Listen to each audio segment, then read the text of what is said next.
بسم اللہ الرحمن الرحیم۔ چونکہ کل یہاں پر وزیر اعلیٰ کی طرف سے ایک وفد آیا تھا اور وہاں پر جو ہے وفد میں میڈم شکیلہ دہوار، بشرا رند، اختر حسین صاحب اور دیگر کچھ نمائندے آئے تھے، اور وہ یہ پیغام لے کر آئے تھے کہ یہاں پر جو قدرتی آفات آ رہے ہیں، جو طوفانی بارشیں ہیں اور جو بدلتے حالات ہیں، موسمی حالات، ان کی وجہ سے آپ اپنا دھرنا ختم کریں، اور آپ پھر جو ہے اگر آپ کے مطالبات کی منظوری نہیں ہوئی، آپ واپس آ کر اپنے احتجاجی دھرنے کو ریکارڈ کریں۔ ان باتوں سے خاص طور پر یہاں پر موجود تمام گمشدہ افراد کے لواحقین کو کافی مایوسی کا سامنا کرنا پڑا کہ وزیر اعلیٰ کی طرف سے 32 دن بعد ایک وفد آیا ہے۔ ہم یہ امید کر رہے تھے کہ شاید ہو سکتا ہے ان کے پاس کوئی ہمارے لیے اچھی خبر ہو، ہمارے مطالبات کے حوالے سے کوئی پیش رفت ہو، لیکن حکومت نے صرف انہیں یہ کہہ کر بھیجا ہے کہ آپ یہاں سے اٹھیں۔ حالانکہ ہم یہاں پر، ہمیں شوق نہیں ہے سڑکوں پر بیٹھنے کا، ہم باعزت گھروں سے ہم اب کبھی اپنے چادر اور چار دیواری سے بھی باہر نہیں نکلے ہیں۔ آج ان طوفانی بارشوں میں ہم بیچ چوراہوں پر مہینوں تک بیٹھے ہیں، تو لہٰذا ہم بہت زیادہ مجبور ہیں اور ہمارے پاس اور کوئی چارہ ہی نہیں ہے، اس وجہ سے ہم یہاں پر بیٹھے ہیں۔ تو لواحقین کی جو مایوسی کے بعد تمام یہاں پر بیٹھے لواحقین نے یہ فیصلہ کیا کہ ہم ابھی، چونکہ ہم ایک مہینے تک ایک ہی جگہ پر بیٹھے ہیں پرامن طریقے سے، ہم بار بار ریکویسٹ کر رہے ہیں کہ ہمارے مطالبات کو سنا جائے، چونکہ حکومت کی طرف سے پوری غیر سنجیدگی اور اس کو بالکل نظر انداز کیا گیا ہے ہمارے ان تمام مطالبات کو۔ تو لہٰذا آج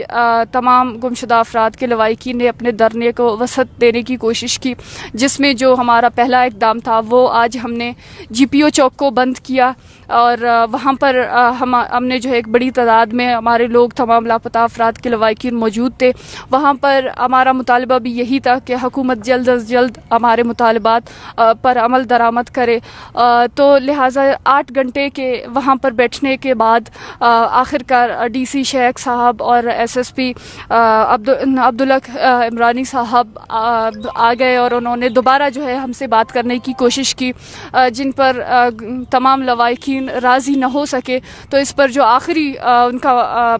لواحقین کا جو مطالبہ تھا وہ یہ تھا کہ اگر حکومت کے بس میں گمشدہ افراد کا مسئلہ نہیں ہے، جو حکومت کے لوگ ہیں وہ آتے ہیں، وہ کہتے ہیں کہ صوبائی حد تک ہم جو ہے اس مسئلے کو یہاں تک اٹھا سکتے ہیں، اس سے زیادہ ہم اس مسئلے کو نہیں اٹھا سکتے۔ لہٰذا اس بات پر تمام لواحقین نے کور کمانڈر کا جو ہے مطالبہ کیا کہ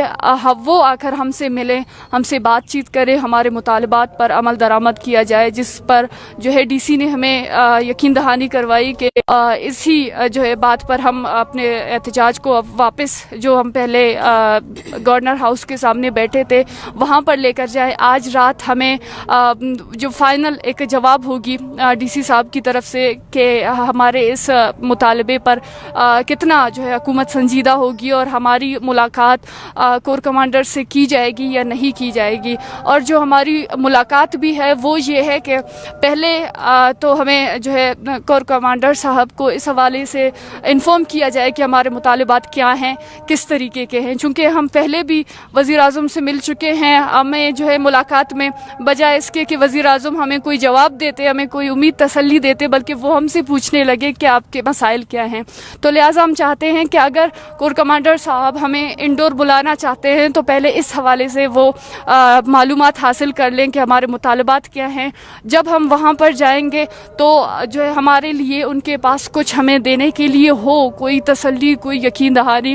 جو ہمارے مطالبات ہیں جس طریقے سے ہم چاہتے ہیں ہمارے مطالبات پر عمل درآمد کی جائے گی۔ اگر ہمارے مطالبات وہاں سے بھی نہیں مانے گئے تو ہم اپنے دھرنے کو جاری رکھیں گے، جس میں ہم یہ بھی کہہ سکتے ہیں کہ اگر کل تک ہمارے مطالبات پر کوئی پیش رفت سامنے نہیں آئی تو ہم جو ہے اپنی دھرنے میں، اس احتجاج میں مزید شدت لائیں گے۔ اور اس میں آج جی پی او چوک ہوا ہے، کل ہو سکتا ہے جی پی او چوک کے ساتھ اسمبلی چوک بھی ہو، اور اس سے زیادہ بھی ہم پورے کوئٹہ کو بھی بند کر سکتے ہیں۔ جس طریقے سے ہمیں حالیہ موسمی طوفانوں کی وجہ سے جو موسمی تبدیلیاں ہوئی ہیں، جو سیلاب آیا ہے، پورے صوبے میں، جس کی وجہ سے ہمیں اس حوالے سے بتایا جا رہا ہے کہ لوگوں کو آپ لوگ ڈسٹرب کر رہے ہیں. تو ہم تمام لوگوں سے معذرت خواہ ہیں اگر ہماری وجہ سے کسی کو کوئی پریشانی کا سامنا کرنا پڑا. لہٰذا ہم مجبور ہیں اور ہمارے پاس اور کوئی چارہ نہیں ہے. ہم سے زیادہ ہمارے مطالبات کے حوالے سے حکومت کو سنجیدہ ہونا چاہیے اور ہمارے مطالبات پر جلد از جلد درآمد کرے. اس کے بعد پھر جو ہے ہم واپس اپنے گھروں کو لوٹیں گے، اور ہم نہیں چاہتے کہ ہماری وجہ سے انتظامیہ کو مشکلات کا سامنا کرنا پڑے، یہاں کی عوام کو مشکلات کا سامنا کرنا پڑا. لہٰذا ہمارے پاس اور کوئی چارہ نہیں ہے.